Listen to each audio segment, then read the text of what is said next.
What's going on, everybody? It's Vicious Bird here.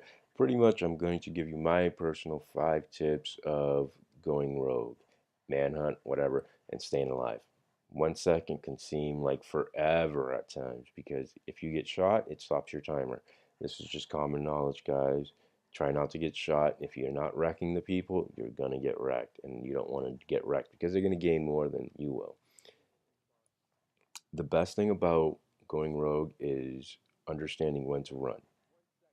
That is literally tip number one. When to fight and when to run. If you're holding down a place, it's perfect. If you're not, not so great. You need to understand that. Tip number two is counterpulse. When to counterpulse and how to counterpulse. When to counterpulse, always counterpulse when you're in an intersection or in a place where there's a lot of NPCs. Reason why. The NPCs actually keep the duration of your counterpulse so you can keep your rogue status unseen to anybody until they're very close and they can actually read it.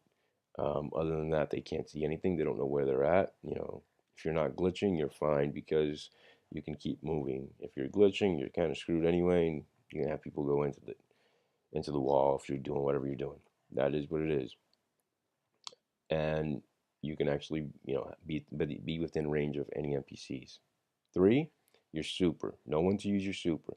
If you guys are having an issue, call it out. Say, yo, using my super, we need to move. Let's do this. Let's fight. First 10 seconds of that super, you should count in your head because those are the 10 seconds you need to fight, kill everything, and everybody should die within those 10 seconds. After that, if nothing's happening and you're stagnant and you haven't dropped that many people, you need to start running. Your group needs to regroup and do something else. One person's used their super. Just because one person used their super doesn't mean the world's done.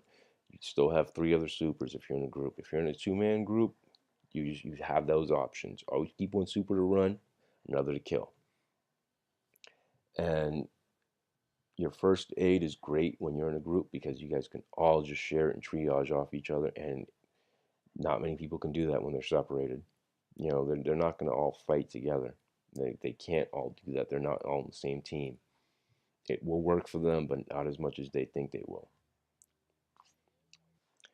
Tip number four, map knowledge. Guys, map knowledge. If you don't know what you're doing and somebody else does, let your ego go and let them lead you where they're going to because it's likely that you might lead yourself to a dead end within the anarchy of going rogue and things that are happening all around you.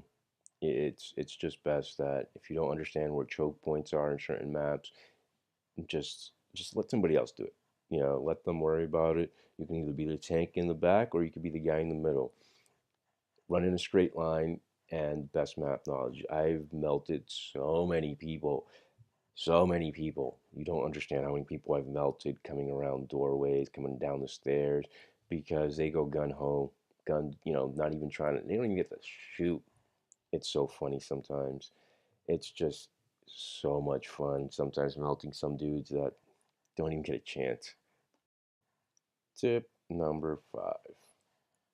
Tip number five is a little more on the side of understanding what's going on. How can I put this? Pretty much anytime you're fighting somebody, know what you're engaging, know how many you're engaging, know when you're engaging them. If you don't understand that, is if you have guys in front of you, guys behind you, you're gonna get melted. There's nothing you can do. If they're not together, it doesn't matter because you're gonna get sandwiched. Most people don't understand that if you focus fire on someone's cranium, they are going down. They're not gonna come back up. They're going straight to the skull and down. You're gonna eat pavements. It's that whole sadness of they get killed.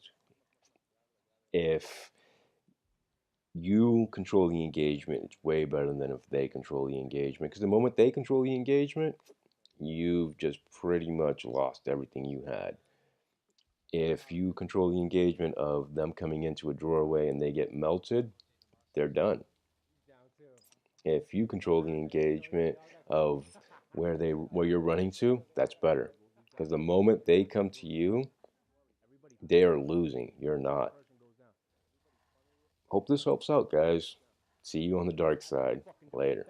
Enjoy it. Peace out. Like, comment, subscribe if you enjoyed this video, guys. Thank you. It does help out a lot.